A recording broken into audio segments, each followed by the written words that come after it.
Hey guys, welcome to the stream again. We're just going to go through some multi-camera editing in Adobe Premiere. So what I'll do now is show you this little timeline that we've got. In fact, what I'll do, let's have a look. Okay, so the first thing I'm going to do is actually make me look a bit smaller because otherwise I'm in the way of things here. About there will do us. Okay, so first things first, I'll show you this project and you'll kind of get an idea of what's happening with it. I'll get rid of these headsets. I don't think I need them anymore. Okay. All right, we need to get rid of those headsets in a nice, neat little out of the way spot. Okay. Now, the first thing that we're going to notice is that I use Pluralize to sync all of my audio. And when you do these sorts of, when you start doing a lot of video editing, eventually you're going to want to spend the money. Now, Pluralize isn't cheap. I've got to be honest with you. I wish Red Giant would have more affordable plans, or they would consider unleashing their product for like a monthly amount that's kind of fair and reasonable for all. Same with, I think, Adobe. I think the right move was to essentially not sell software for $5,000. It's too expensive. So Adobe went with monthly plans. For full-time production companies, that's a more, I guess, viable way to offer your product. But having said that, price aside, there is an academic version there for $149. So if you can kind of get that happening, and to be brutally honest with you, it's probably certainly more affordable at $149 as opposed to a higher price. Now, Pluralize, the advantage of Pluralize is that it allows you to take big projects where there was literally 3, 4, 5 cameras, or even just 2, but lots of short, if you've got, for example, a video shoot where you've done some camera work and then you stop and then you start and stop and start, and you do that for 8 hours a day over multiple days, you're literally going to have so much footage and so much audio using separate audio devices and whatnot that it's going to be a bit of a hassle to use Adobe's built-in audio matching. Even though it does allow for that, you will find it gets a bit tricky. So, long story short, I use Pluralize to get myself around the issue. Now, I did actually buy the academic version because I was studying at the time. I was doing a course, and I think that's a viable way to buy it, is as an academic. Having said that, the good news with it is I can definitely vouch that it's a simple and easy way to sync all of your video from multiple cameras and then all of your audio from multiple audio sources. And that can happen on larger, more complex live event videography, or things like multi-day shoots where you had 2 cameras running at the same time. Now, I won't go into how I use Pluralize and how it syncs, although I will do a separate video for that. Let's just go into the stage of where I'm at now with this little clip. This is a little girl performing. We've already done a couple of multicam syncs, but I'm going to show you what I'm doing now with this one. So I'm going to take you through what the timeline's doing. What we have here is Pluralize has given us this video, which is the Canon camera that I had, and then this video, which is the Panasonic camera that I was using as well. So one of the guys that I was filming with had the Canon, and I had the Panasonic camera. Obviously, you can see I was rolling pretty much consistent. I was just doing the old straight through run and not stopping, while he was probably stopping and starting as the different events came along. Now, what's interesting about this is Pluralize will take the audio that was recorded on the Canon camera. So you want to be using reference audio. So the Canon camera had one of those little shotgun mics mounted on its on a hot shoe, and then my Panasonic camera had multiple recordings happening. One was on camera and one was through a field mixer. So the green audio that we're seeing here is actually the audio that was recorded on a Zoom F8, which I can totally vouch for. They're an incredibly good audio recorder. And as you can see, nothing was happening up until we get to about here, which I'm assuming is where the performance starts. That's where the mixer was being fed into the Zoom F8. So the audio mixer at the event was fed into the Zoom F8 and we got a good clean recording, and obviously it tails off here, and that's about where it would end, I'm assuming, because we can see here that the music's playing and then it stops. So what's happened here is that Pluralize will grab this Zoom F8 audio, it's clean, it will marry it up and match the waveform with the Canon recorded audio and the Panasonic recorded audio, and then what it does is it swaps it out. It does a swap. So Pluralize will swap this clean Zoom F8 audio recording, which is clean and good, and swap it out with the cameras. At the same time, it'll actually sync the two cameras together, okay? So what happens now is you'd think your multi-edit is pretty much done. Hey, look, we just do a little cut here and a little cut there, and we'll just make some little cuts and bits and pieces and all the rest of it. I highly recommend that you not do that. So in other words, now that we've got Pluralize, it's matched these two cameras, and let's just prove that by doing the following. Let's just go into here. As we can see, we've got the little girl. Let's just do the first move where she's probably just got her pose, right? So she's just posing, waiting for the song to start or kick off. Now, we can obviously use the eye to switch one off, and as you can see, she's got the exact same pose, right? And then if we go to here, we move to a point where she's looking, right? Okay, we've got a bit of blur, but we get it, and we can see that she's looking. So, Pluralize has indeed matched the two cameras to the audio and also successfully replaced the clean audio, but we've got a problem. We don't want to edit in here. This is what I call a holding sequence. This is a sequence created by Pluralize. You can rename that sequence, and you can store your sequences wherever you want in your bins and whatnot. Sometimes I drag all my sequences into here and I name them and all that stuff. I could rename this sequenced, synced day 2, whatever I want to call it, but pure and simply, what we've got now is audio that's clearly indicating when the video starts, okay? Now, what we want to do is the following. We're going to go and place markers both on the sequence itself. So we're going to press the M key, okay? And we might even do double M and call it, you know, we're going to do this, the little girl dancing. Let's just do that. Little girl performing solo, okay? So performing solo, she does a little dance on her own. What I also like to do is the following. Color code it blue or use any color that you want. And we've got a blue little marker that indicates that we are starting the song here, and you can see the little note. But what we've got to also do is mark these videos individually. Now watch what happens when we press marker. We actually do a random marking. Don't ask me why, and I'm not really going to worry about the whys and hows right now in this video. All I'm going to do now is click, or put simply right click and unlink for temporary, put an M down, okay, and then we go, this is basically what I would call the beginning of dance, okay?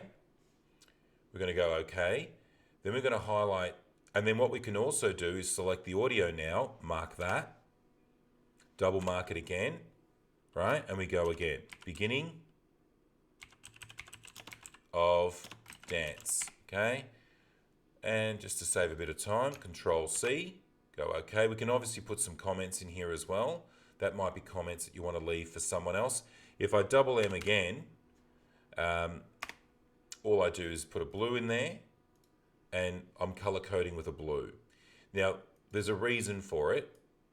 Let's just unlink these for a second, do it again. So we go double M, to bring up the marker and also the pop-up. We're going to go Control V, beginning of dance, blue, and again, and the third time we're going to go double M, so M 2 times, beginning of dance, Control V, just to paste it in there, and there we go. And we can do the same thing here. Make sure that it's the blue color. Now, I've chosen blue. You can obviously change your labels, but what this tells us is this is absolutely the beginning of this song. Now, the next thing you're going to do in your multi-camera edit is very simple. We can relink the, to relink the video, we go Video, Shift, click, right click, link. Okay, click on this video, Shift click, the second one, right click and link. Okay, so now everything's linked back to what it was, right? Now, the next thing you do is very simple. I'm going to point out the problem we have. Pluralize has done a great job of giving us the exact match between camera Canon and camera Panasonic. Audio's linked up, everything's wonderful. Problem we've got though is this is a terrible place to start editing. It really is, and it's certainly not the way you should edit. And I'll tell you the best way that you should be editing. I've seen all kinds of hack techniques that quite frankly lead to a lot of problems. So let's go through and neaten this up a little bit so we don't have this completely confusing situation that we can get ourselves into pretty quick. Now, we've got here all kinds of bins and buckets. You're going to have your own way of organizing your files. I highly recommend, though, that you do something in terms of organizing everything. And eventually, you're not going to want to be calling things like what I've got here, like if we have a look at what I'm calling things, Atomos duplicates, Atomos video 1, blah, blah, blah. This doesn't really tell us, though, what's in these bins. So eventually, your workflow should be color-coded. So, you can right-click and change your labels. So that's always a good way to go. You might even change the names of your labels as well so that they actually make sense. So, Caribbean as a color is terrible, whereas violet or purple is quite obviously quick and easy to understand. Light blue. So I've changed some of these names like forest. Okay, we get it, forest green, but just probably change that to green. Okay, so and you can do that in your preferences. Let's just quickly do that. We're going to go into edit, go into preferences. We go into label colors and label defaults. But if we start with label colors, you can see what's going on here. Violet, let's just change that once and for all to purple. So we know that's it. Blue, yellow, pink, light blue, forest. Let's get rid of that and make it green. That way, no one's sitting there talking about pastel forests and whatnot. Done. Okay. Thank you very much. We've now got sensible colors. Now, the next thing we're going to do though, because we've got this little girl performing on her own, let's do ourselves a favor here. We've got multicam source. We're going to rename that to multi-camera. Okay, multi-camera video. Okay, right. What that tells us is that everything in this bin is a multi-camera timeline, sequence, production. Now, we've got the primary school performance. We've already done that, and I love this, don't you? Process clips, typical Adobe. But what we're going to do is create a new bin, okay? And we're going to call this Little Girl Dancing Solo. So that means that anyone else that may work on this project isn't confused. You're not sitting there talking random stuff like, look at, right? You just want to say little girl dancing solo and you're done. Now, I'm using the tilde key, but by the way, to do all the shortcuts. I'm not going to go through all the shortcuts and everything that I'm doing. I'm hoping that you kind of get that this is not what it's about. I'm not here to teach you all these shortcuts necessarily, but hopefully you kind of get your way around some of the shortcuts that I'm using. Now the next thing we're going to do, so we've got this little bin, and this is the beginning of getting this video here into here to get it to work. All right. So the next thing we're going to do is we're going to pick one of the videos, and this is what you need to remember when you do a shoot, is always try to have one camera out of the two that pretty much stays stable and doesn't do any random craziness. And even if it does, the point I'm making is that it should run from start to finish without any mix-ups. Reason being, imagine having an event like this where you've got one camera that stops and starts and moves around, and you've got all these pans and zooms that are quite useless, and then the other camera's doing it, and they're not actually seamless. So at least one of the cameras here can be considered as the main camera that we're going to basically merge, and I'll show you what happens. Let me just give you an example. Notice this camera here is reasonably static, right? And even if it's not, it recorded the performance from start to finish, including her bowing and saying thank you very much. So what we're going to do is use that camera, and very simply we're going to do the following. So we've selected this clip, okay, and incidentally what I can also show you is it's a good idea actually, if we know that this is useless and we're not going to use it, I'm going to shift down arrow and press the C key and actually cut that. Okay, this will actually simplify things quite a bit. So, and make sure we cut that as well. Now I could have shift and cut and it would have cut everything.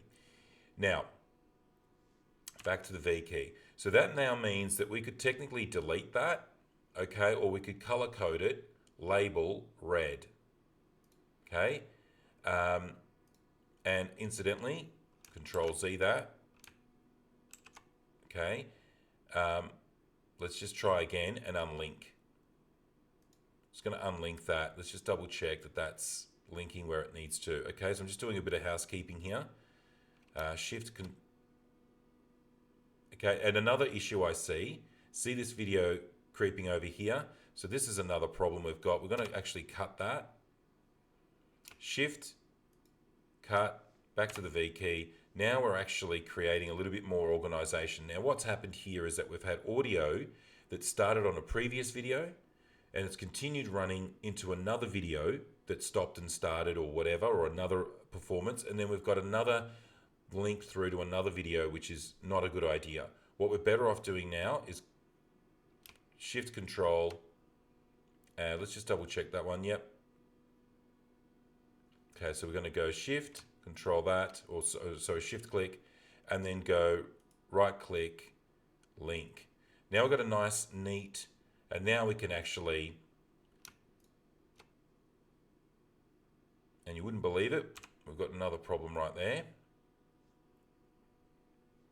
V key, and let's just make sure it's not linked, right? Which it is. Really frustrating when you see this type of thing happening, but you've got to make sure that you don't have these problematic links.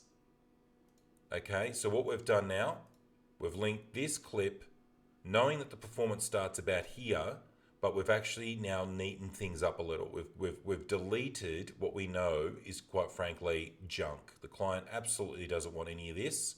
Now we can label it as red, which in my language means don't worry about it. Now, believe it or not, you could actually go through and do all of that. It's probably a good idea to actually do it. So what you would do is now go through and link your videos to the clean audio, and then also make sure that there isn't this extra rubbish on one video, so it's not this big long video, and then, which it was in this case, and then the other one's short. So you're just removing confusion. And also, you don't want a situation, imagine if my camera that I was filming on the day was running pretty much continuously through multiple performances. Meanwhile, the Canon camera being used by another videographer was stopping and starting at the end of each performance. So it starts at the start of a performance, ends at the end of one. Meanwhile, my camera just continues. You can start to see that just a little bit of housekeeping like that will make sure that you don't have these problems. What we're going to do now is right click and merge. Now what this does is it It's basically you telling Adobe, please take this Panasonic camera and merge it with the Zoom F8 audio, right?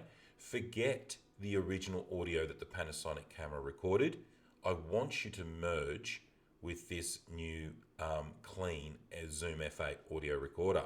Now, what that then does is it creates this little situation here. You can rename this if you want, but I would leave this time code out. I generally don't want to use the audio time code. I think you're better off using the camera time code, and I'll tell you why. There are times where you've got a camera like this that has its own time code, and if you go with the audio time code and the audio time code was completely different, you can find that when you try to use this as B-roll again, it gets a bit tricky. Having said that, without getting too confusing, you can record time code from the Zoom F8, pass it onto the Panasonic camera, and so the Panasonic camera now has the exact same time code as the Zoom F8. Having said that, you then have to use another device to share the time code from the Zoom F8 to the Canon camera. Tentacle Sync provides a product where you can actually jam sync the Zoom F8 to the Tentacle Sync and then take the Tentacle Sync to the Canon camera. We're just going to click OK, and I'll show you where that clip's ended up in a second. That would then have meant that the Canon camera would then have the exact same time code as not only the audio, but also the Panasonic. It would mean that then all these cameras are running the same time code. If it is absolutely imperative that you get everything synced correctly, the Tentacle Sync is a good option to use. Not cheap, unfortunately. It costs about $200 to $300 to buy the device, but certainly if you're doing this type of videography all day, every day, and you see yourself losing time, then by all means, get yourself a Tentacle Sync. Okay, let's get out of that. We're going to show you where the video's ended up. It's here.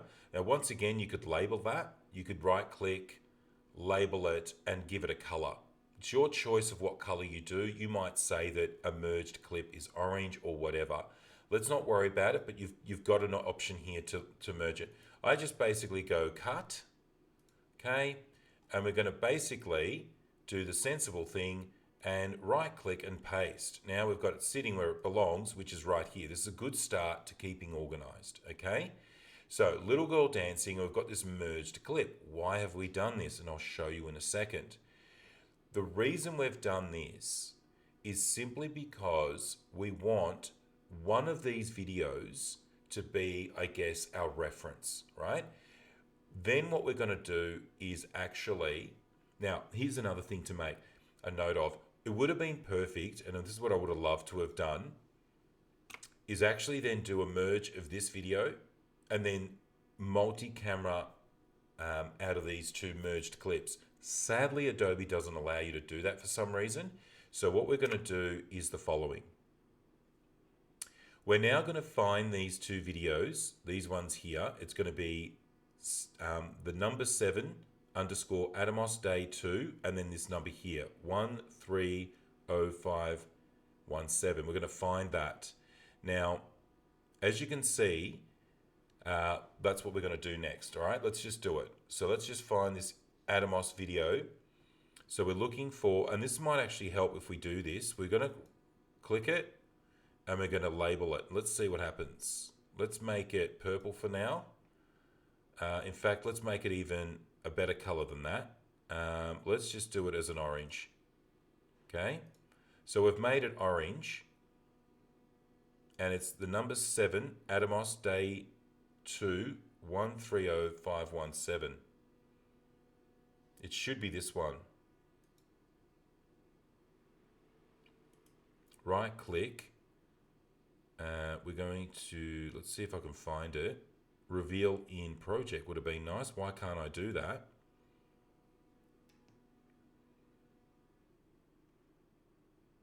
It should be this clip here.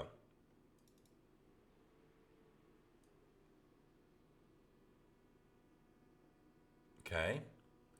So let's go to the start of this clip.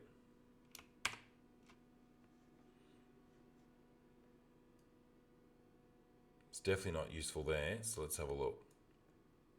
Now, once again, this is what confuses me with Adobe. If I make a change here, I would have thought that it would then make a change in here. Unless I'm missing something, I don't believe I am.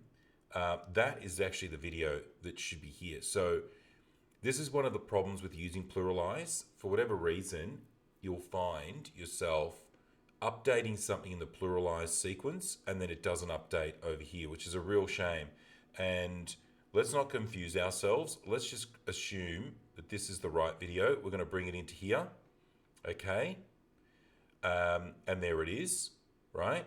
Now, we should see that these two are linked. And if we double click this, you'll notice it's not showing what we need. It's not showing even the markers. Even though we've marked the video here, it's actually not happening here. Now, if I find a solution to this problem, I'll certainly update and do another live stream. But in the meantime, unfortunately, we just don't have the good thing that should be happening, which is that the markers and the color should be populating here.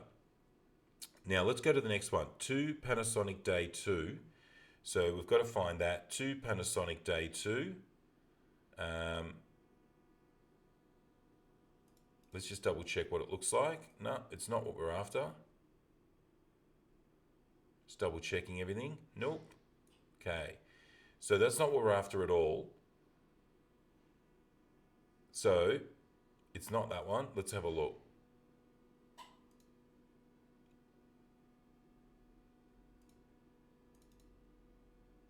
Okay, that's not it. So we've got to now find this video. And it doesn't allow us to go reveal in project, which would just quickly find it. So there's the fun and games of this. So this is one of the reasons why I point this stuff out. It's like things that should be working and things that you'll probably learn in a lynda.com tutorial. It's all wonderful in there. But then you suddenly come to your own project and none of this stuff that's meant to be working works, right? You find yourself struggling. So now, unfortunately, we have to now track down this video, which is to Panasonic Day 2. And let's see if we can find it now. Gotta love that. 2 shift underscore PAN. And we're going to try to see if we can find it. This could be it here. Yeah, it is, right? So she's over here. And there's the marking. So what we're finding here is that there's our marking, right? Now, if I actually color code this orange as well, let's just do that. Label orange. That hasn't changed color, even though technically that is the video itself. So, but we can see the marker, which is good. Now, what we're going to do here, okay, is mark an in point. Now, I'm going to jump to my marker. Got some shortcuts, but essentially I think you do, let's just mark the in, right? And you can see it's matching. What we're also looking for is time code. This is done through overlays. So we've got, we just click on the little spanner, make sure your overlays are showing, and then you go into your overlay settings and show, let's have a look at the settings. Make sure that you've got some time code, right, from the V clip, whether it's video 1 or if it's obviously V track 2, then it's showing V track 2, okay? So make sure those are showing, because what we can do is start matching things. We can see here that 7:10:08, 7:10:08. That means this video and the marker here is the same as that video there. Now what we're going to do is grab this little guy and bring it up to here, okay? So we don't lose our sanity trying to jump between bins. Excuse me. So we've done that. We've now found this video in the project, and there it is. Now we're going to try to do the same here. Let's do that search again, because that seemed to have worked really well. Just to make sure there isn't some weird duplicate. ATO, and let's see what we see.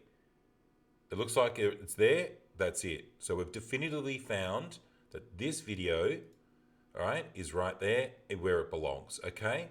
So let's cross that out, and we can now see that we've achieved a merged version, okay, which is going to be our main, I guess, reference video.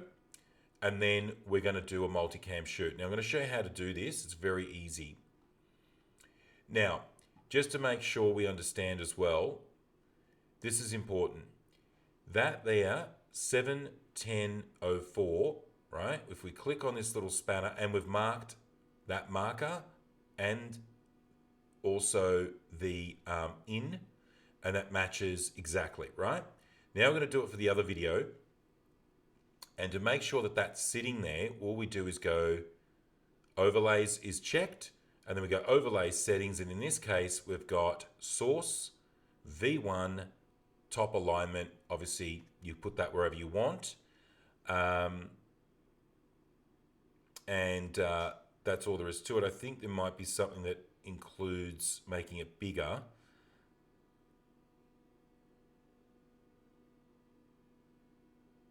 Text size will make it 20, and hopefully that's going to help us a little bit. Yeah, right, we want that a little bit bigger, and we can read it a little easier.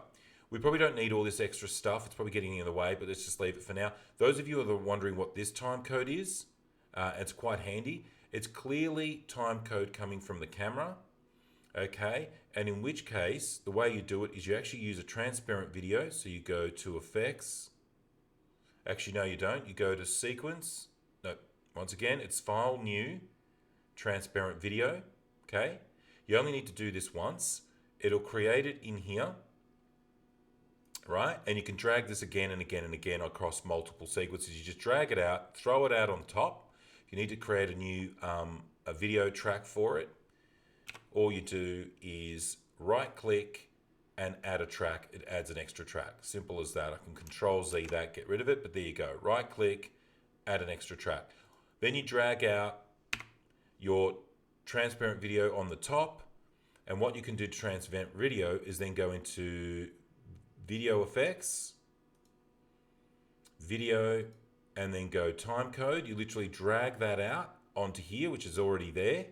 Okay, it's already got that, and then you've got time code showing. Okay, now 7:10:16, 7:10:04. Don't you love it? All right, it's a little bit out. So there's the fun and games there. You can start to see where things get a little bit weird. In fact, let's just see what's going on. Believe it or not, let me jump to here and make sure that I haven't accidentally missed the...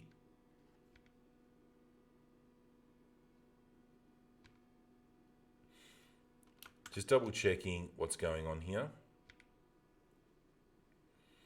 So we've got 7:10:08, 7:10:08, and this is sitting at 7:10:04. So quite interesting. If we go forward, I'm just curious to see what happens if I go forward to 7:10:08. Believe it or not, I may have this marked incorrectly. So we're just going to double check. But no, it's the beginning of the dance. So 7:10:08, everything's matching. So there you go. Just wanted to fix that. That was bugging me. Why was that showing the wrong number? So we've got 7:10:08, 7:10:08, and 7:10:08. Everything's matching. That means definitively that this video that's in this sequence, because obviously this video here is from the sequence. This video here is from here. It's this one that we played, okay? And that's why it's handy to have this title showing as well. Just makes you realize what you're looking at. So when we double click this, we can see it's indeed exactly spot on. Now we're going to do it for the same on the Atomos one. So we'll double click that.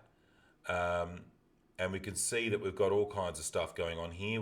We just, what's going on? Where's our little marker that we spent time doing it? And an in and out point is the whole sequence. It's all wrong. So we're going to get rid of the in and out point, which it's not working on my little keyboard shortcut. I believe to get rid of the in and out, I'm just going to remove our in and out. So we're going to go clear in and out, Control Shift X. Let's just do that. Control Shift X. Still not getting rid of our in and out. So what we'll do then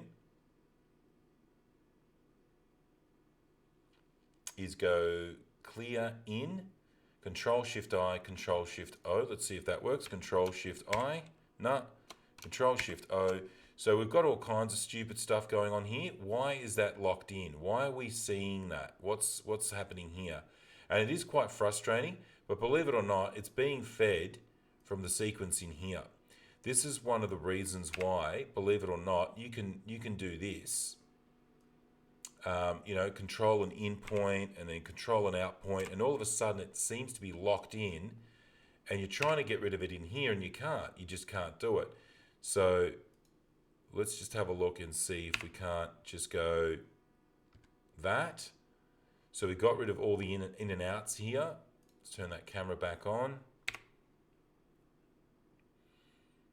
But we're locked in here. This is really frustrating. Don't know why we're getting that, believe it or not. I really seriously don't know why we've got a locked in and out point.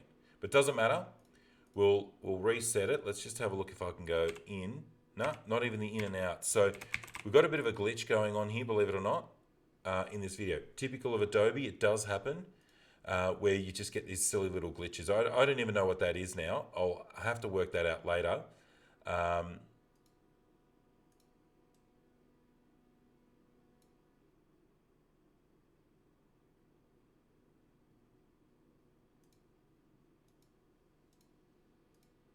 Okay, so it seems to be this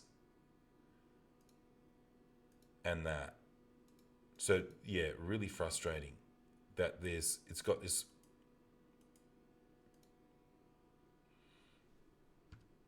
Okay, Control Shift I, Control Shift O, Control Shift X, none of it's working. So unfortunately we've got this idiotic lock on the video. Not sure why we're getting it. I'm trying to work it out. Yeah, it's coming from here. This is what's going on. There's something going on in here. And this is one of the reasons why you don't want to be marking ins and outs too often, because it can get very confusing very quickly. You can see what's going on. It's actually affecting here. And sadly,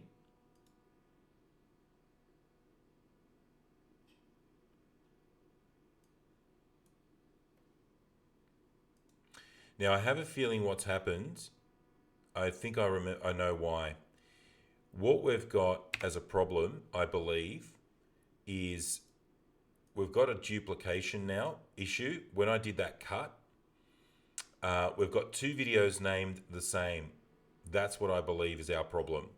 So in other words, we've got this video named the same as that video, except they're a separate clip. So what we might want to do is go right click and see if we can rename it.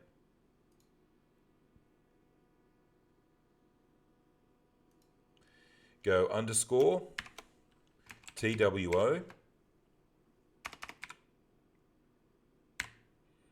Get rid of that little accidental whatever. Go OK. And we may have solved that little problem. Okay, so we've got one video that was named the same as another. Now we've changed that. As you can see, let's just make sure we haven't got more problems there. So we might have 3 Panasonic Day 2, 3 Panasonic Day 2. We've got another instance of that. So we're going to go right click, rename. Okay, and I'm just going to put in underscore here. Okay, TWO, as if to say part 2. There's just a little bit of housekeeping. Might seem boring, but believe it or not, can cause huge problems for you. So hopefully that'll clear it up. And we make sure that we don't have that problem elsewhere. We've also got it here where we've got another instance of a double up of the name of clips. So we've done it because we cut it. What I'd rather do is go rename.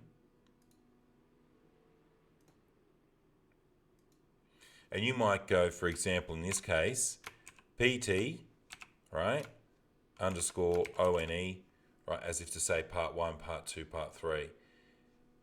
Now, let's have a look.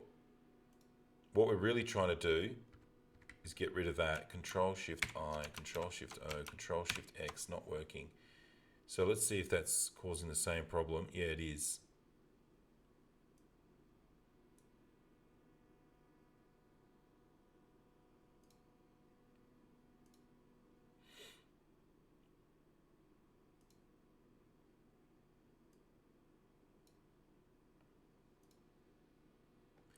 Let's just see what happens when I rename it. Let's just go with renaming.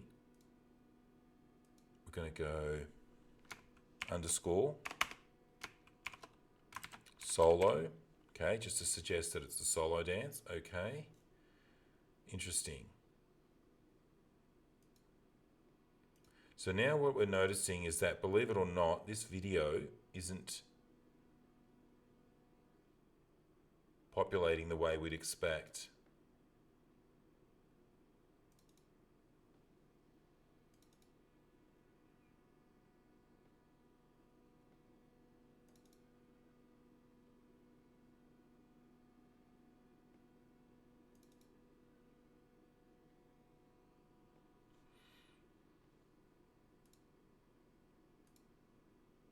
Okay. So let's have a look. Solo.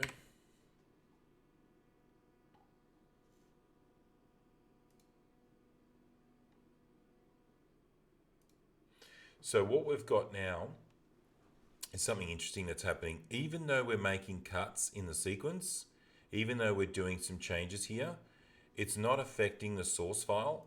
So this is some of the problems that we can start to see happening. And in this case, what we have is an issue where if I double click, let's say another video, double click the Atomos video and then go back to the Panasonic, we're noticing that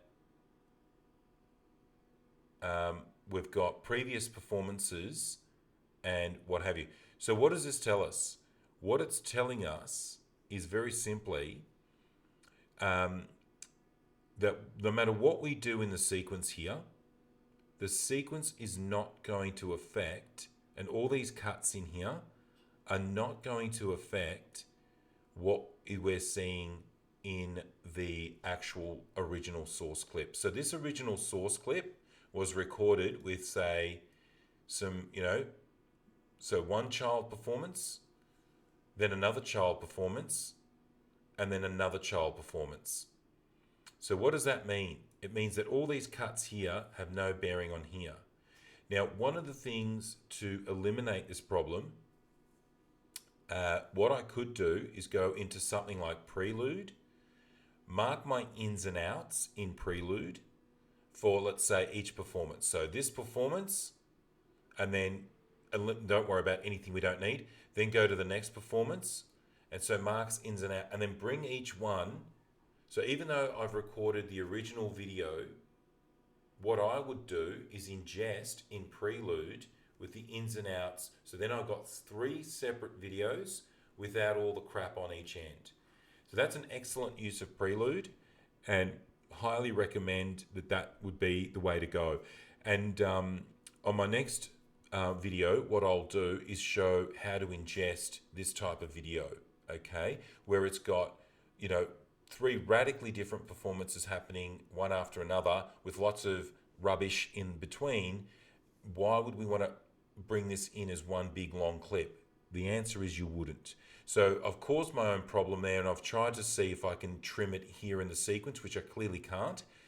So what I could do now is the following. The good news, however, is I can still do a multi-camera between these 2 clips, and I'll show you how we're going to do it. The first thing we're going to do, though, is we're going to load the video for the little girl dancing, and just to make sure that we've got this marker and the in point. This is what we want as our multi-camera start.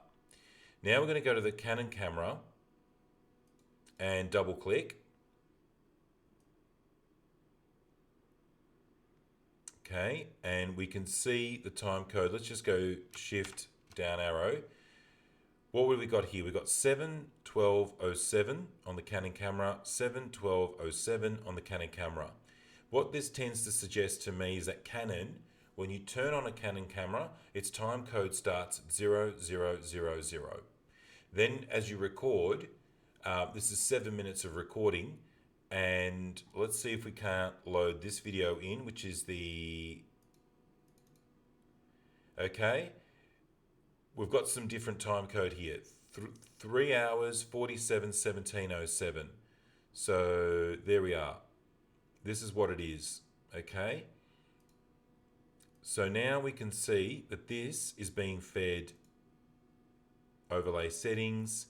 You can see that it's got source time code, all tracks selected, and for the sake of us seeing what's going on, we may even go V2.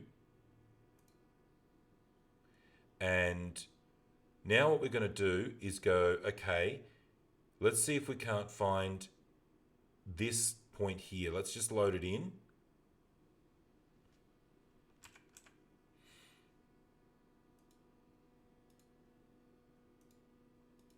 Not sure why we're not seeing it.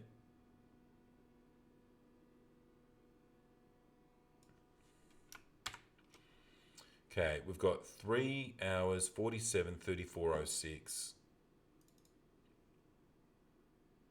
Easiest way to change this, we're going to leave the 3.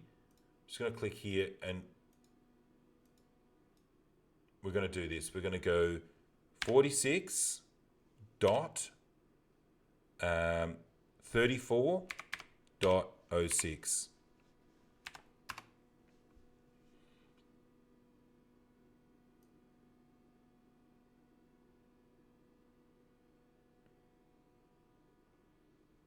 Okay, that was my bad. I got it wrong. Let me just try that again. It's basically 3 hours, 47. Okay. Then we type in 34.06. Enter.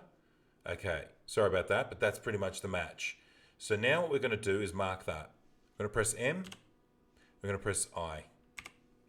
Now, what we've now done is basically realize that when you do a pluralized sync, you can't use this sequence as your edit. It's just not going to work.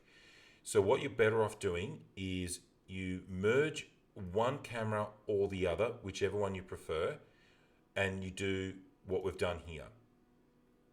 But what we're going to do now is grab these 2 clips, and I'll show you the reason why. Remember that a merged clip in this case has been one of the cameras plus the clean audio from the Zoom F8.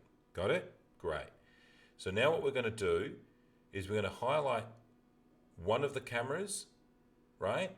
Which is this one. And then we're going to highlight this one, and then we're going to shift click the next one. That's not going to work. So we're going to go highlight, and then control and click. Right click. And we're going to go create multi-camera source sequence. Now, if we had have done that merged one and this one, right click, it doesn't allow us to create a multi-camera source for whatever reason. We're not really worried about that. We're just going to do it this way. And what we're going to do now, we've got video clip name. We can change that later. Multicam, not a problem. In point, remember, and in point on the other one. We could also use out points if we had created out points, or we can go with markers,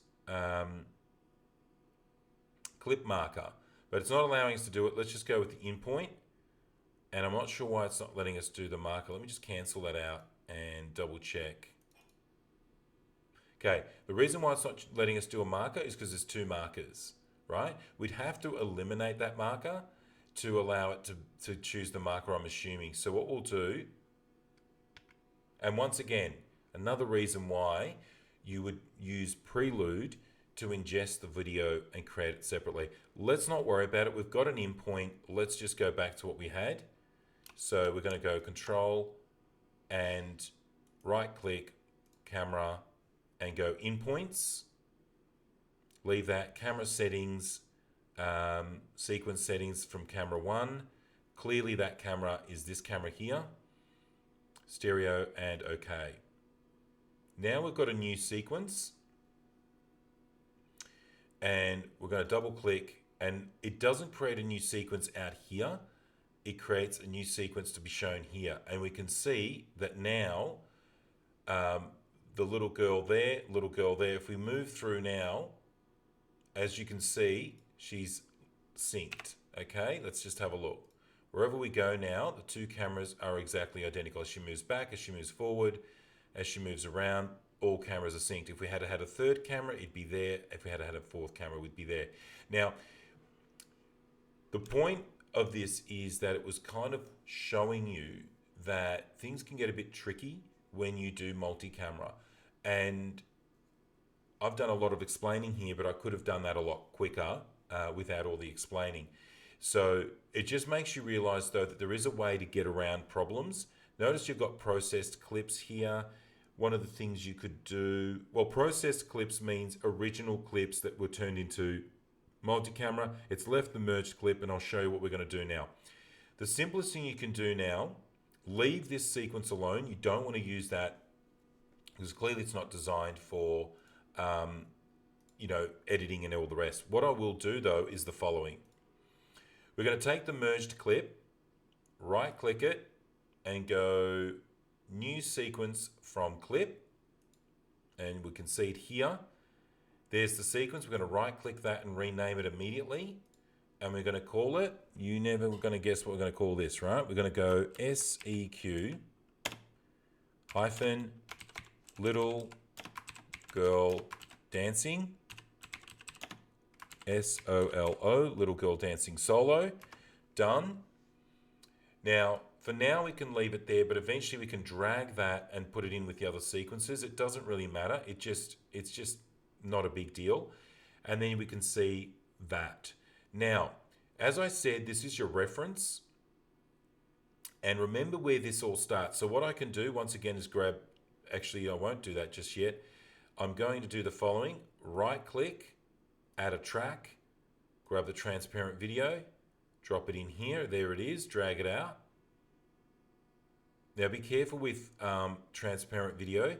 When it's time to render, do not render with the transparent video. Okay, remember that once you're done with your edit, you're to remove the transparent video. I'm going to safely assume, well, let's just find our out point. She's finishing off dancing, and we're going to go, she bows, bang, and that's going to be our fade out, okay? So that means we're going to drag this little guy to here. In case you're wondering how that even got there, right click, timeline. So you need to go right click. I'm trying to remember how I got this. This is one of the preferences that shows the ins and outs. Now what we're going to do is go shift. Actually, we're just going to drop to there. And we're going to cut. Actually, we're not going to cut it. We're just going to drag it to there, right? That's our fade out. That's where it's going to all end. Make sure that we've got to love it. I got it wrong. Has she bowed? Let's just have a look.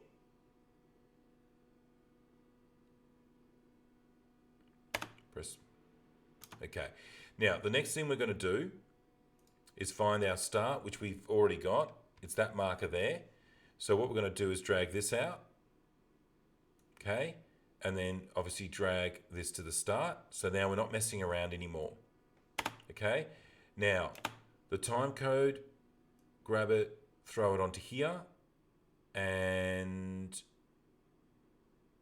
go there. FX controls, find the time code, which is there. We're going to use time code is going to come from the V1 track. So the source track at the moment is none. We're going to go video 1, and there it is now. We're going to be using that as another way of double checking everything, okay?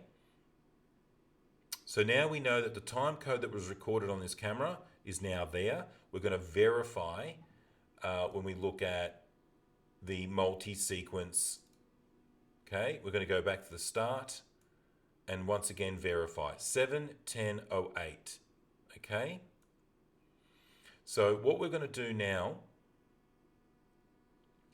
is, my personal opinion is, you use this track as what we call verification, and it's also laid down this audio. Now we can see that one of the audio tracks, believe it or not, if we solo this, there's nothing on it. So what we're going to do is go right click, unlink, click, delete, get rid of it, and then resync. Okay, now what's happened is, after all that, we've got the Panasonic video, which is going to be our, the Panasonic video is kind of our reference, but we're actually going to be able to do the following.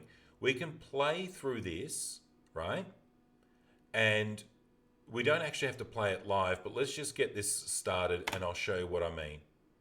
Okay, we're playing the sequence, not a problem. We can see where it starts. We're going to go back to the start. We're going to go here, make sure it's correct. Yep. So what we're doing now is we're looking at both these cameras, and believe it or not, they're out of sync. You got to love it. Okay, so after all that, we've got an issue. How on earth did that even happen?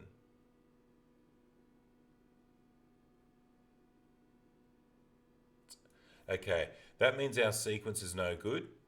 So what we're going to try to work out is what went wrong. If we reload these in, I think we're better off going with the markers.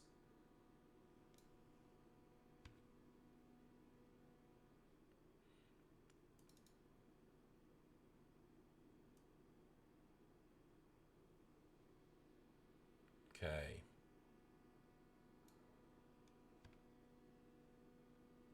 Just double checking.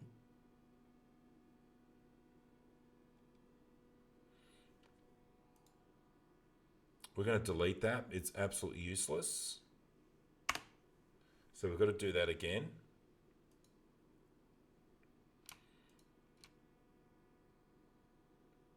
Best thing I can do now is, and I don't like doing it, but I'm going to have to remove the previous marker. So we'll go and remove that. Okay, so now we've only got one marker there, one marker there. Let's just try something here.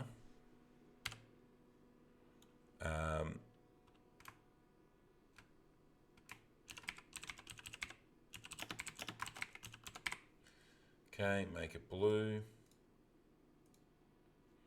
Okay, so now we've got two definite markers. Let's just see if we click one and then shift click the other, right click. We've got a clip marker now, beginning of dance. Okay, it creates a new sequence. Unfortunately, it creates another processed clip. So what we can do is, to avoid all that silliness, we're just going to drag it up one level.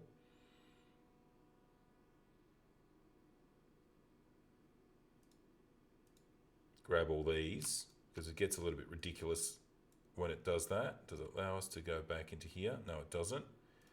Let's just double check to see if this is back to what it should be.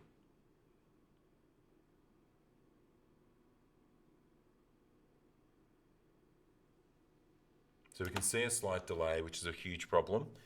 So for whatever reason, we're not getting what we actually set ourselves up to achieve.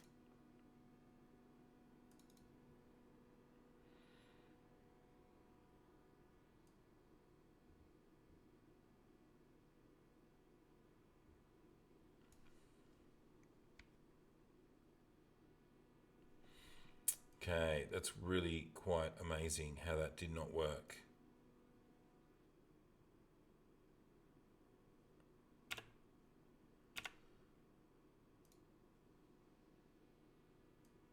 Let's just double check. Right, I see a problem already. So what we've got now, don't know how this happens.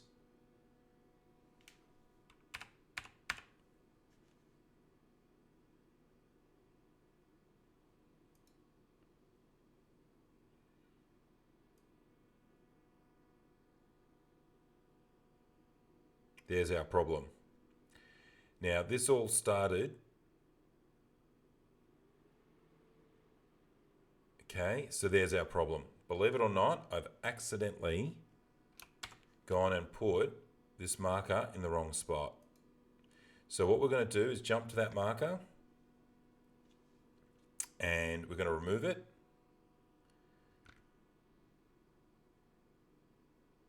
Click this link, remove it. If it doesn't allow us to, we're just going to right click, unlink. Okay, and we're just going to start removing these markers.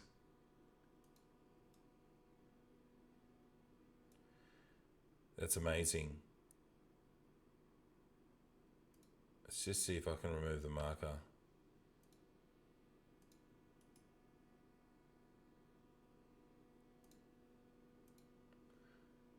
I can go markers,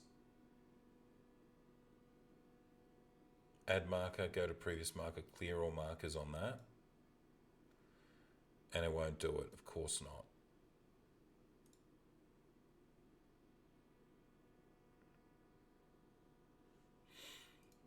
Okay. So there you go. Unfortunately,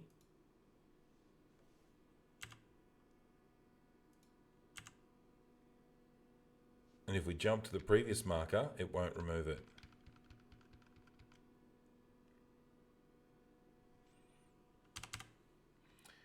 Should also allow me to delete. And yep, it did.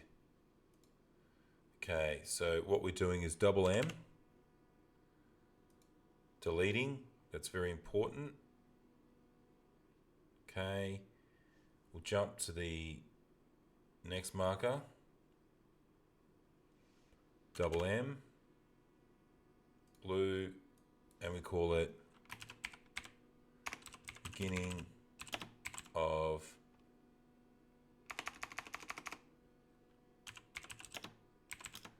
dance.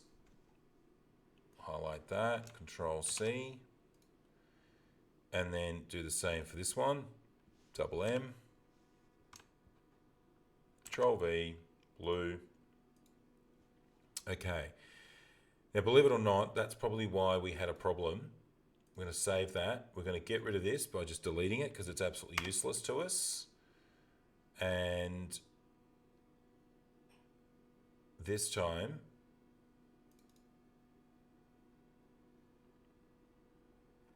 we can see, let's have a look. Let's hide that for a sec.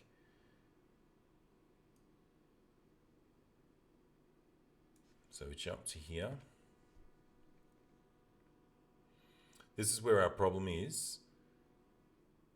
So we can see the Panasonic because we've hidden this top track. We can see the Panasonic should be at 7:12:07. So let's just try that and literally go to 7:12:07. So I'm just going to go forward, shift and forward arrow. So we get to 7:12:07. Now what we're going to do is mark a new in point and a new marker.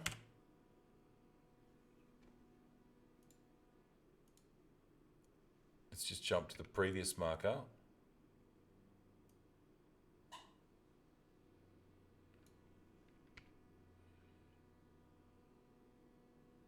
Okay. Now we'll double check this other one. This one's still 7:12:07.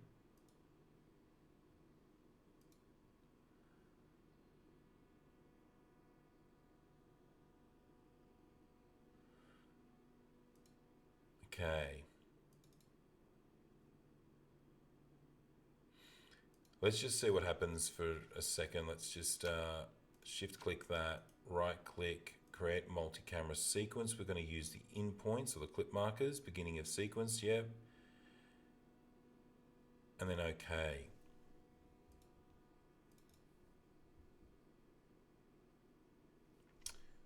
Now I just realized as well that seems to give us an option of using multiple markers as well, because I noticed it had beginning of dance. So believe it or not, it's a good idea to label each of your markings, and you wouldn't have beginning of dance title for all of your dances. You would actually have beginning of primary school dance, beginning of solo dance, beginning of something else dance. So give it a different title. Let's just see if this has worked. And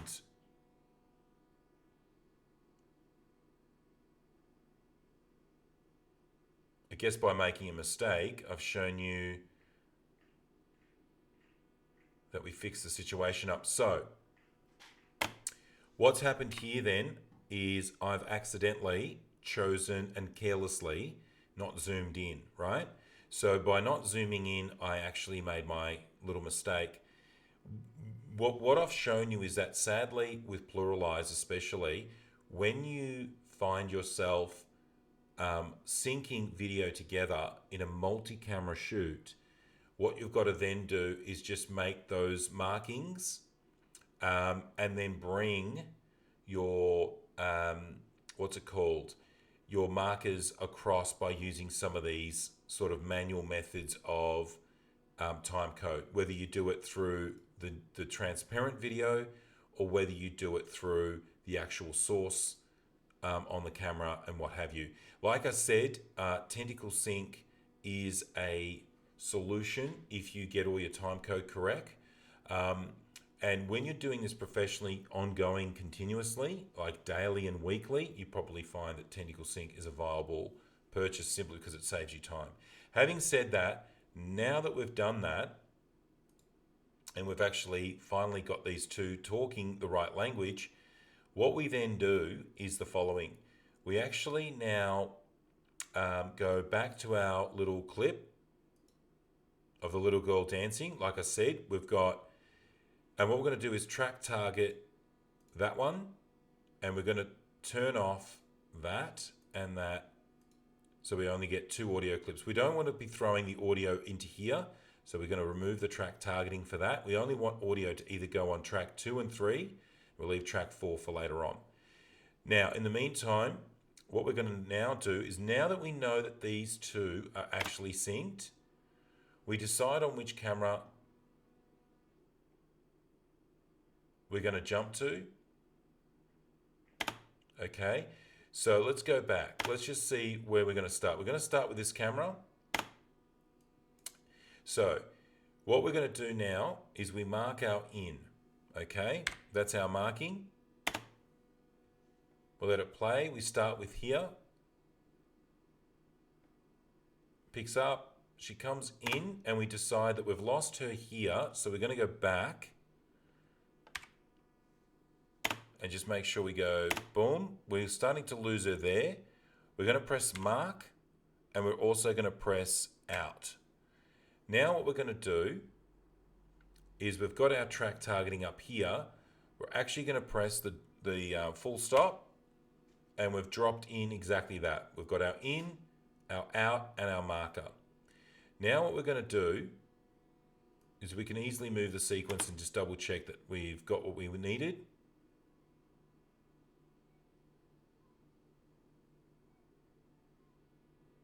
Okay. Now there's something going on there. Let's just have a look.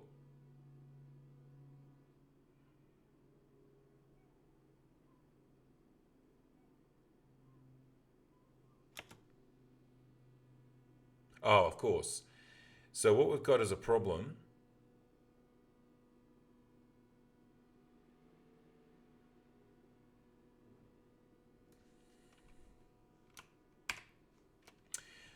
Why we're using this video here is to just double check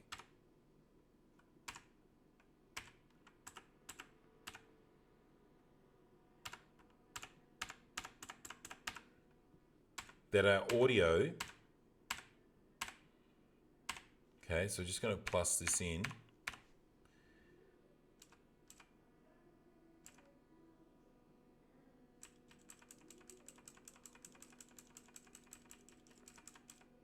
Okay, so what we're going to do now is go to here. So we've got here 7:17. We get to, let's have a look. 1, 2, 3. We can jump to 18. So we've got, I think it's out by 1 frame. So 17, and then it jumps to 18 there.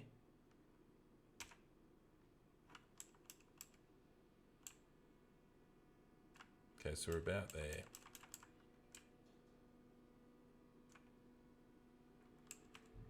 Okay, I know what to do. So we've got to do the following. We've got to go effects controls. We're going to do video track 2. So you can see the problem we've got. This is sitting at 715 and then it moves to, okay, 717.24.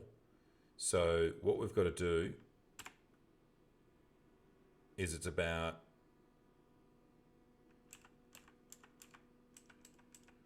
4 frames out. So what we're going to do is the following. Video track 1, this is now a marker. We're just going to quickly mark it. And we're going to press marker again, just a temporary one.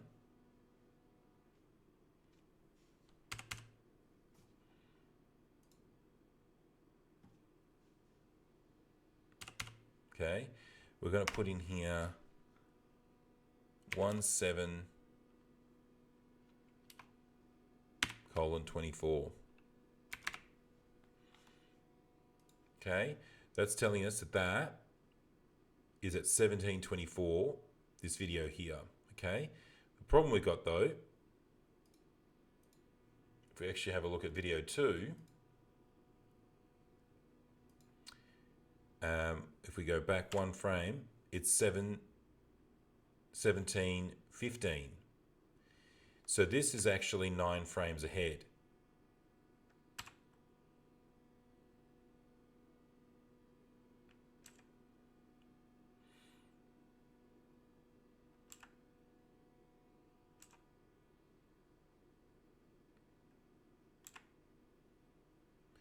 So what we're going to do is track target this. Alt 1, 2, 3, 4, 5, 6, 7, 8, 9, and see if that's fixed our little problem. Nope.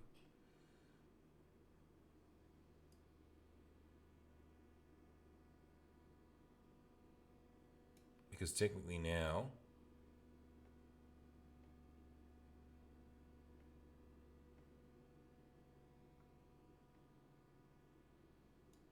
no, it hasn't. So it's made it further behind.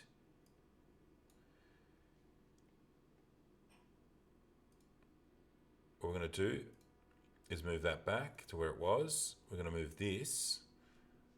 Alt 1, 2, 3, 4, 5, 6, 7, 8, 9. Let's see if that's worked.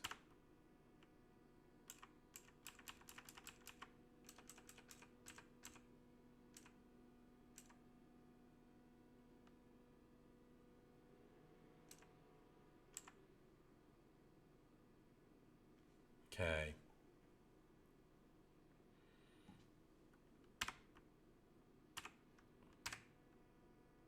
I think I've got a better idea. What we'll do, zoom in a bit, we're going to make it so that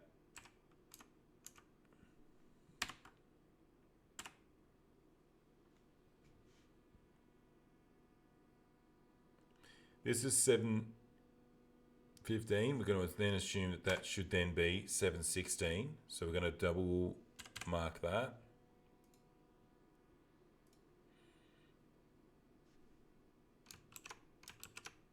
Okay. Unselect that track, double M, and we're going to make that, this is meant to be 7:16. Okay. So put simply, this is meant to be, no matter what, 7:16. Okay, so this needs to now show us video track 1, and you can see that it's not. So this needs to be 7:16.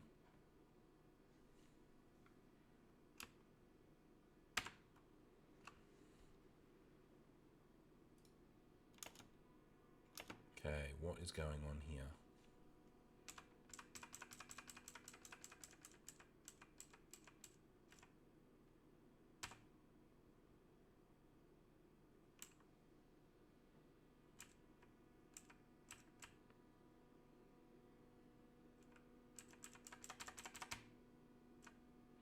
It's our problem. We just can't get that merged clip to cooperate. The problem I've got is that the merged clip is meant to be the audio track, and so then we don't have to worry about it. We want that synced with this, and then we can not worry about this clip at all and know that the music is actually in sync. That is our problem at the moment.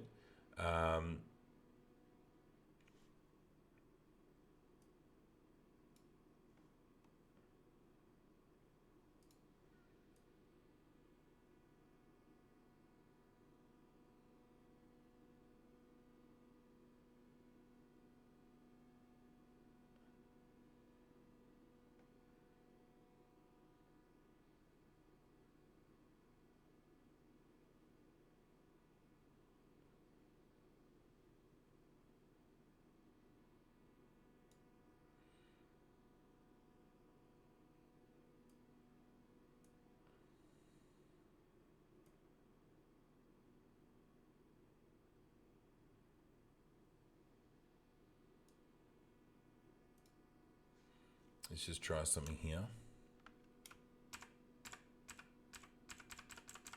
It's actually miles off.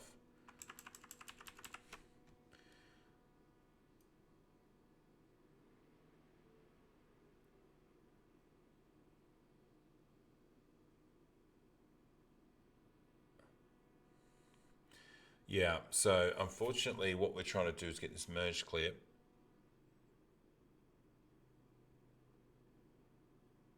with the soundtrack to be in sync here. The only other thing I can think of is you literally grab this, disconnect it, and eventually just maybe even get pluralized to sync, but unfortunately that probably won't work. Let's have a look.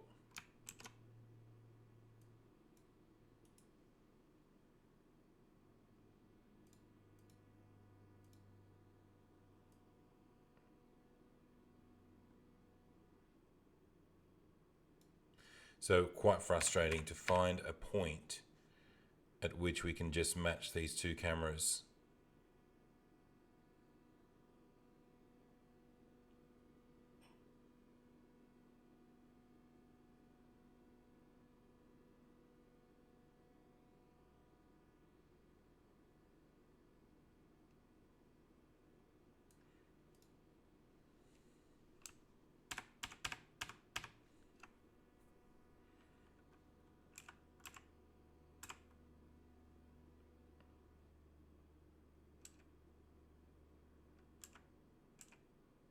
Completely frustrating.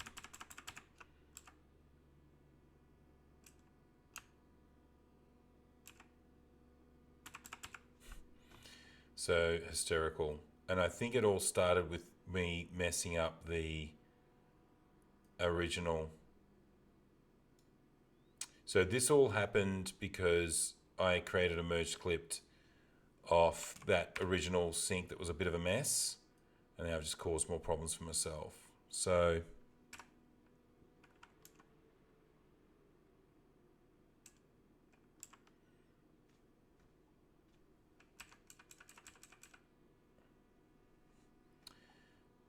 let's just mark this and just hope that for whatever reason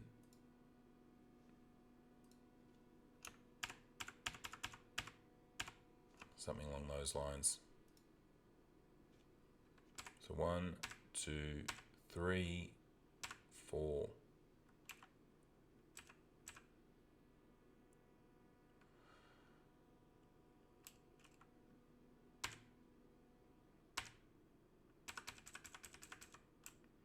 Ridiculous, isn't it?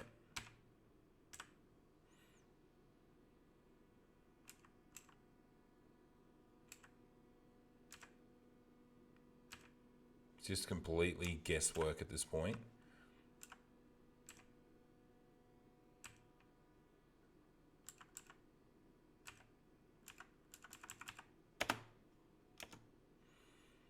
So unfortunately we had to go through that little story.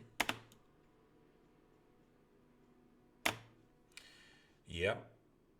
So we fixed it in the end, but unfortunately it was all caused by me messing up earlier, as you can see. So what we're going to do is just listen to see if the music's playing.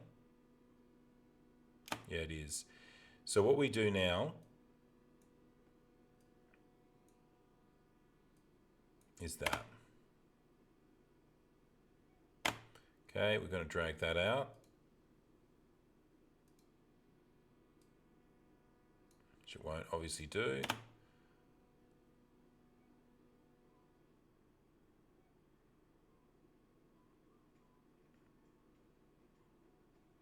So this just goes to show that you've got to be careful. Let's have a look if this is actually showing properly. So she cuts out there with the camera moved. So shift at the end of there, we're just going to lose her there. Go back to the multi-camera shoot, which we know we're up to here. So what we're going to do, zoom in a little bit. Now that we know that we're here, we know that we're right there. It's pretty much should be lined up. Now what we're going to do is mark a new in point, switch to this camera, and press play. Okay, we lose her there, which is not good. So we're going to go back.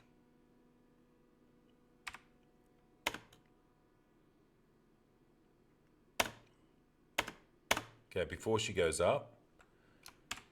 Okay, so about there, we're going to go out and mark it.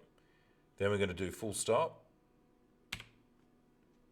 Now let's just see if that's worked.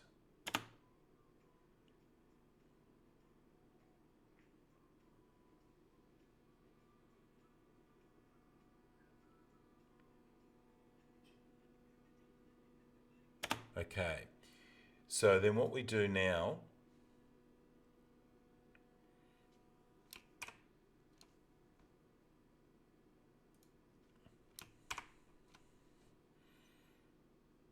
is we know we're up to here. Same. We should be on the same 21:14. We're one frame ahead.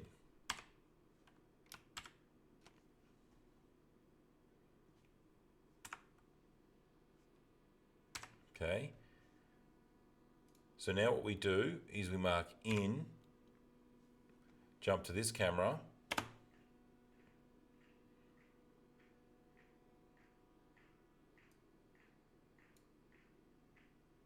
okay.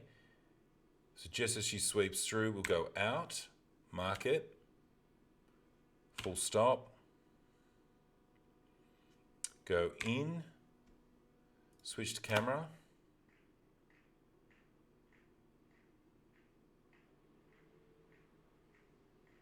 boom, out, mark, full stop, switch back to this camera. We're going to go in,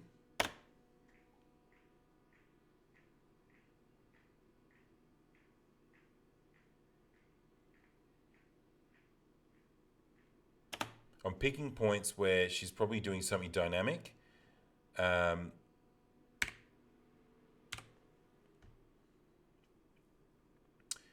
going to go full stop again and switch camera, in on that.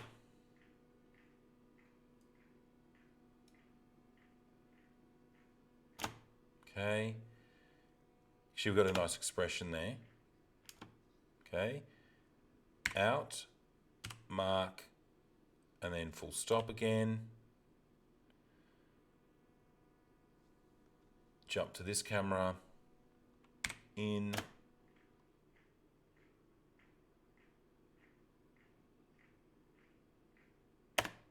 Okay, we could possibly go a little bit sooner.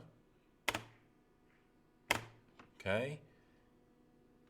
Out, mark, full stop, switch camera.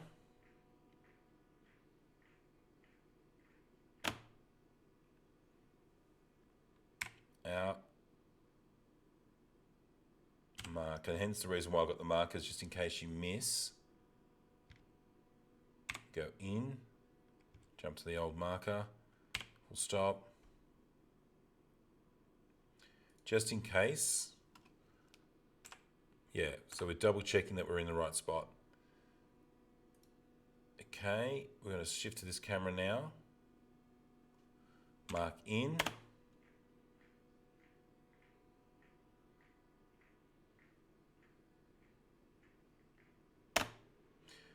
See if we can get a mid jump.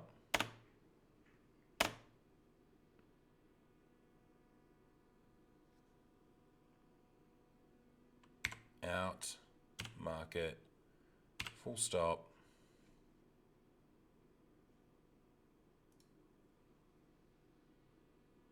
Just double check that we're doing it right.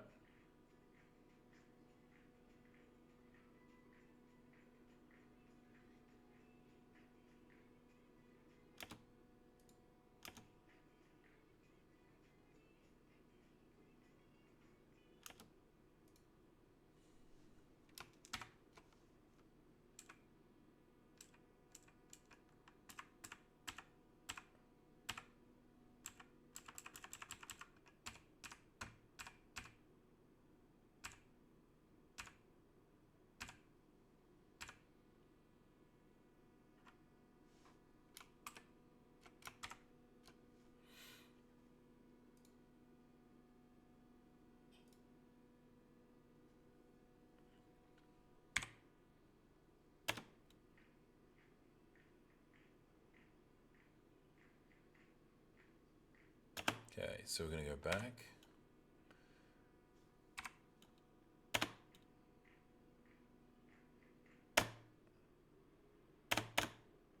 Okay, out, mark, and then insert that. Double checking the transitions are working.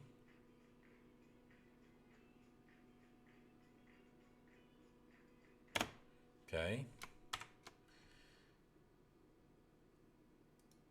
She's jumping up. We're going to jump to here, mark in.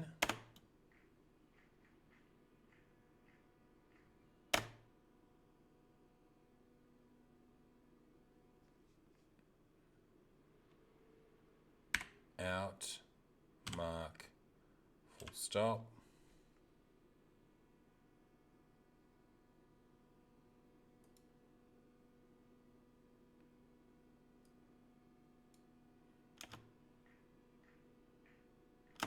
Okay, let's just double check what I did there.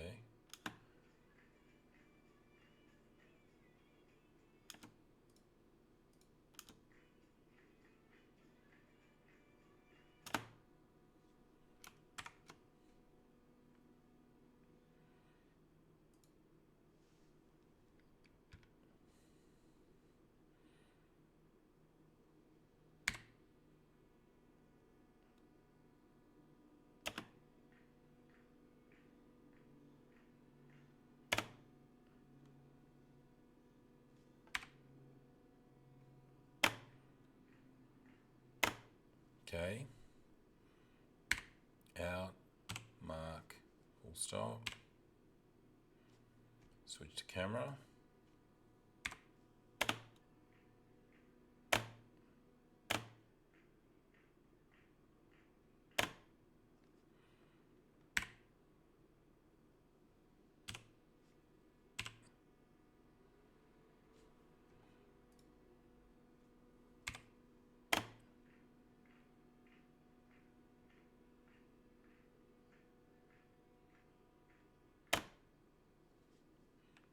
Out, mark, full stop.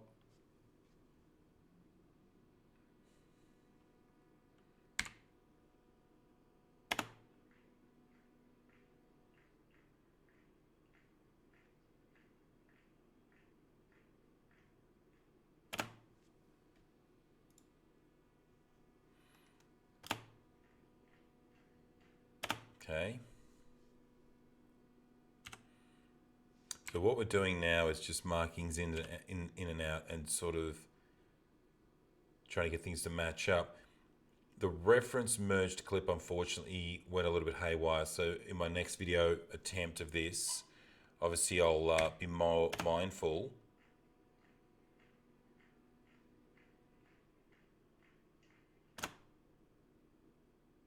Okay, let's go back.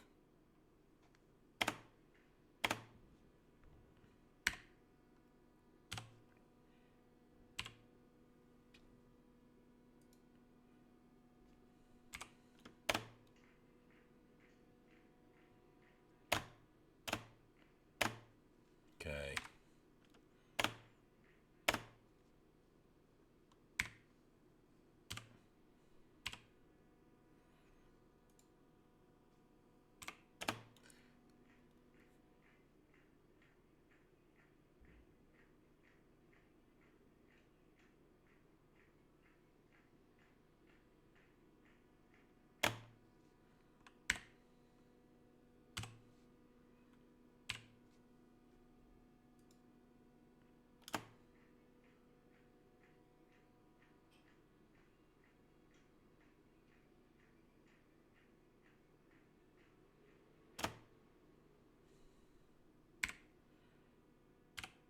Let's jump to the previous marker.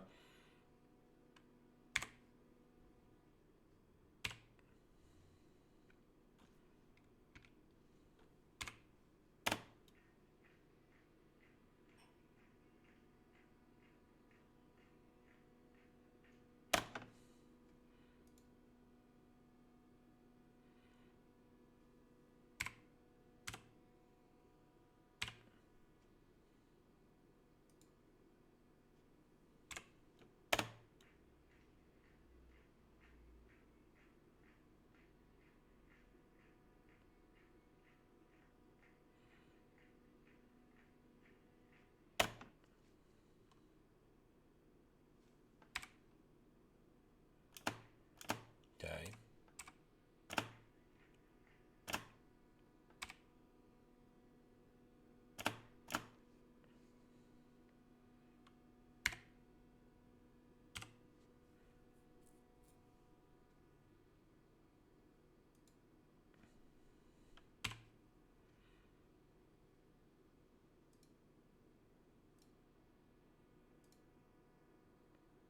Okay, we'll Control Z that.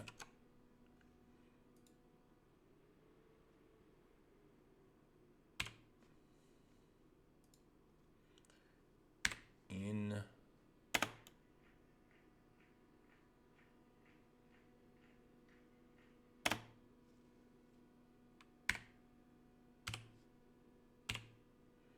It's almost done now.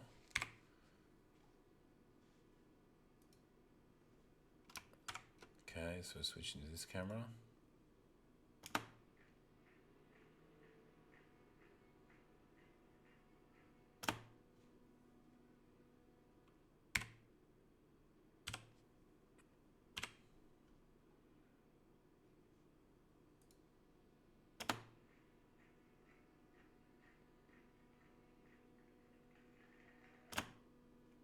Okay, out, mark, jump back to that marker, go in, full stop, and then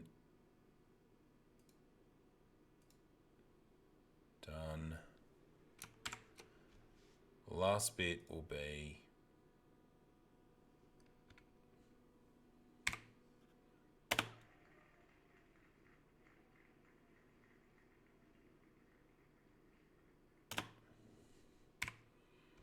out,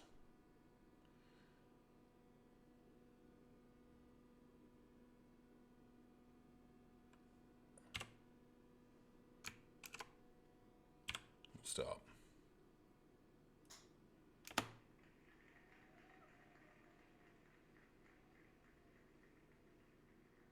Okay. So what we'll do now, we may have some problems here. Let's just see what's going on. Home.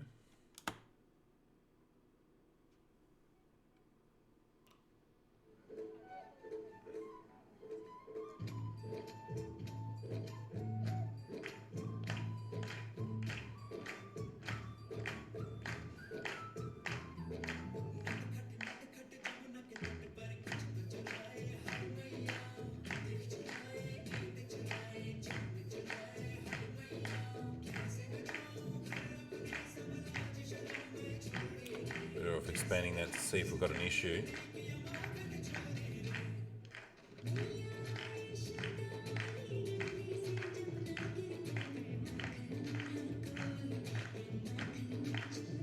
So what we're seeing, obviously we're going to color correct everything here, but what we're looking for is those little jumps. Is there anything that doesn't work?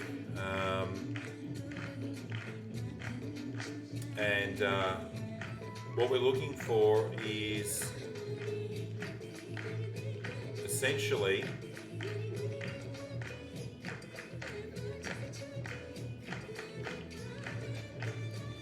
now, once again, the reference video and the audio, what I was concerned about was having all these jumps between different audio clips as you use different merged clips. It doesn't look like it's a problem. As long as we don't see anything glaringly wrong.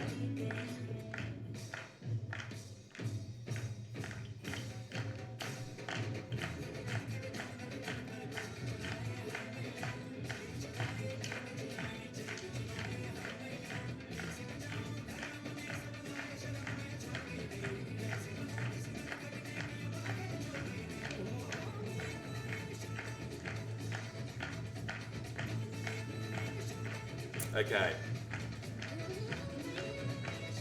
so that's looking pretty good. Now, it's not perfectly synced to the audio track from the merged clip.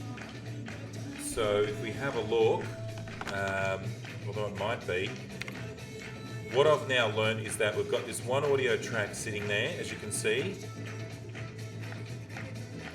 Once again, I'm just watching it through just to make sure there's no glitching or any issues.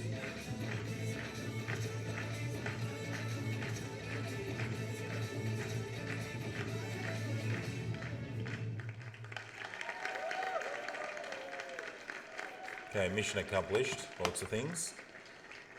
Okay, so I just turn that off. So what this tells us now is we can save the file, definitely.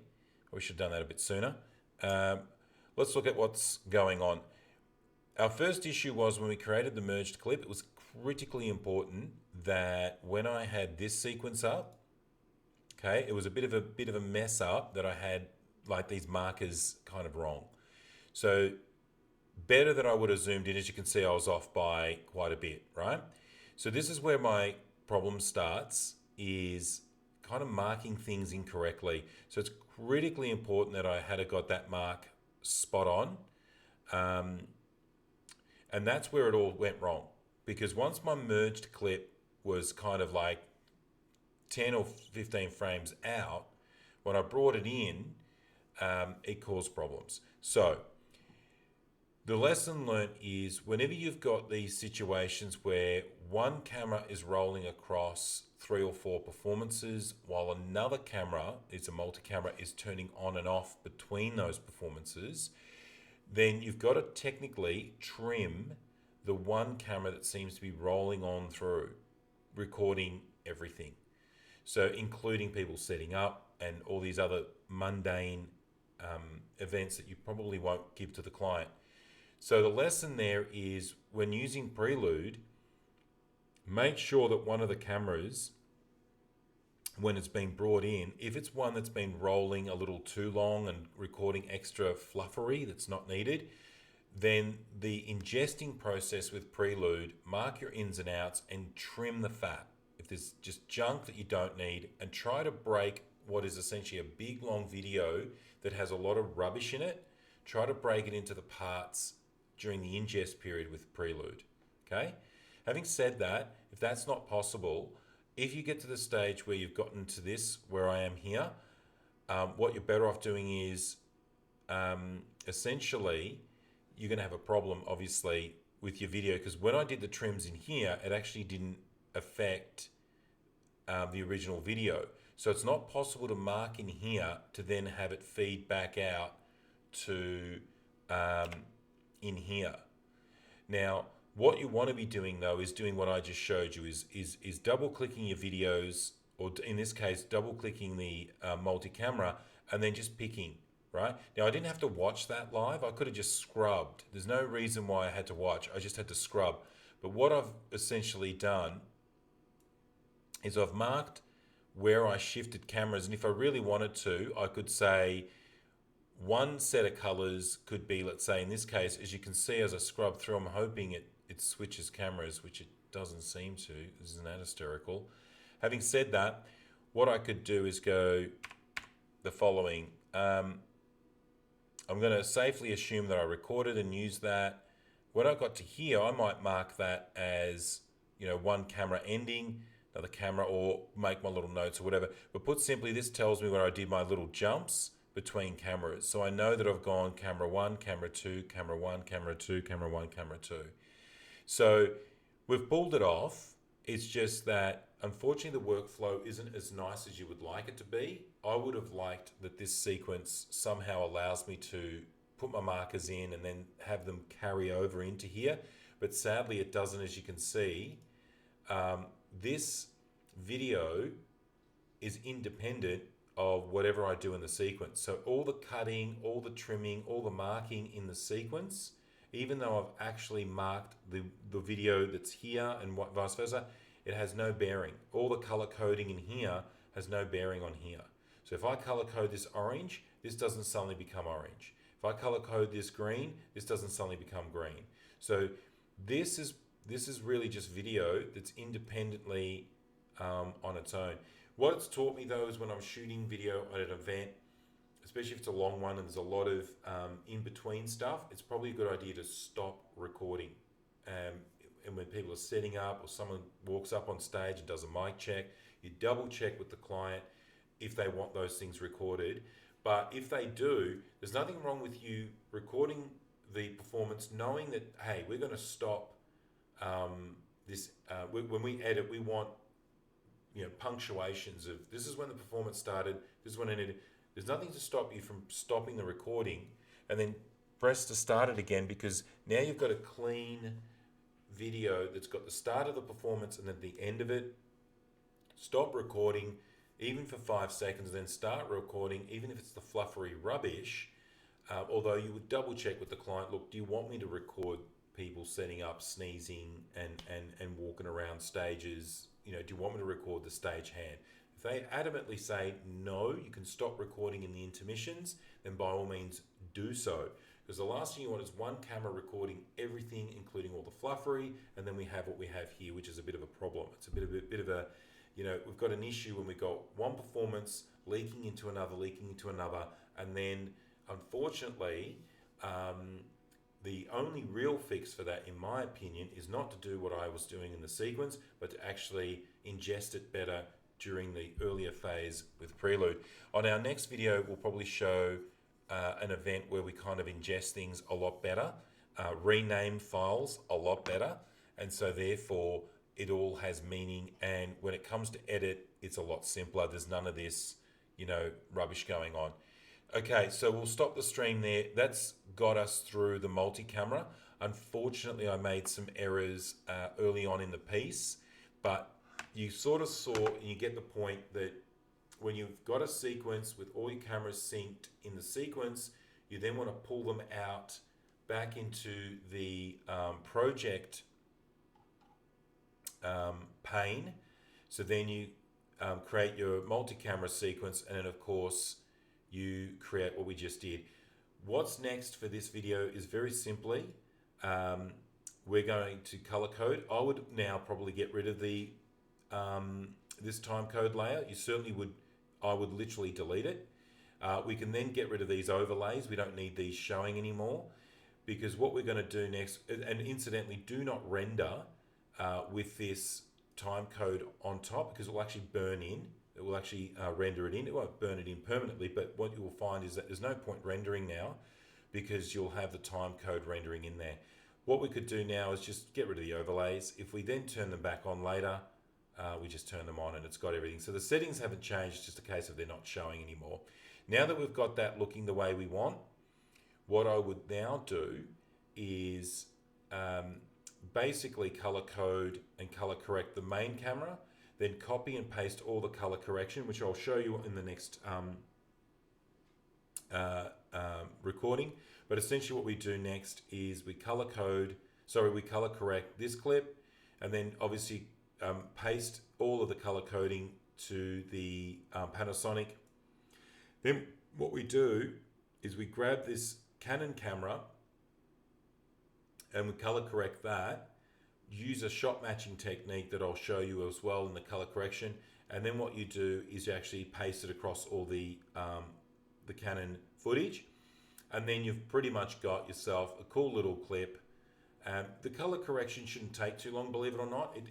Once you've got the shots matched, and the only thing you're really matching is exposure, you're matching obviously the color space a little bit more, the saturation. So you're really going to match the exposure between the two cameras, the saturation between the two cameras. Obviously this was shot in a flat profile, the Canon, and also you would match your white balance, so you make sure the white on this banner is the same as the white there, so those two sit properly. And once you've done that, you then have your two shots matched, and then you just paste across each one. What I'll do now though is we're going to leave it there. Like I said, we'll get rid of this by literally deleting. There's no need for it anymore, so we'll just delete that out of there. We could even just remove those clips now if we're not going to be using them. So we could just go right click, delete track, and you could do it again if you needed to. File and save. Now, whether I leave this audio in, I'll give you a heads up. It looks like this video, the audio here, let me just show you up close, and we'll just kind of bring that up a little bit. What you'll probably find is that this audio on the Zoom F8 is actually from the mixer. So this was the original song music played from the mixer on the event. So the guy that had the mixer fed that into my Zoom F8 via a wireless transmitter. This audio, on the other hand, is actually the audio recorded on each of the cameras. And so there's something else going on there. What that's also taught me is when you do event videography, before I go, I'll tell you is that you should run another mic that's recording the audience, and it's also recording the musicians doing stuff. So musicians that are grabbing, let's say, clapping sticks, in this case the girl grabs a little clapping sticks. What I've now learned is that you just have a separate microphone recording the audience clapping, okay? So the audience is now clapping. You should record those on a separate mic. So even though you might have a clean mixer sending you a signal to your F8 or whatever the recorder is, you should also record with a separate mic the audience clapping, cheering, and all the rest. And then of course the little girl clapping the sticks, and you'd have an audio mic for that. So you could have a little mic placed somewhere close to the scene, recording her making those noises with the clapping sticks or the instruments that she's using. Have another overhead mic recording the audience. And then of course if they're doing what you need, which is clapping and applauding and all the rest. And then you've got a much better video for the client at the end. In any case, we've managed to pull it off, the multi-camera, after a little bit of fuddling around. What that's basically taught me, like I said, is be careful how you sync things with pluralize. Take your time, because if you rush pluralize, and I'll show you how that works in another video again, but if you rush that, you then just create problems down the line, and that's kind of what I was trying to show here. I guess I succeeded. The next time I do this though, I'll show you probably a cleaner workflow. As I start to do more of these types of events, you'll start to see that the workflow improves. Thanks for watching, guys. Appreciate it, and we'll catch you on the next one.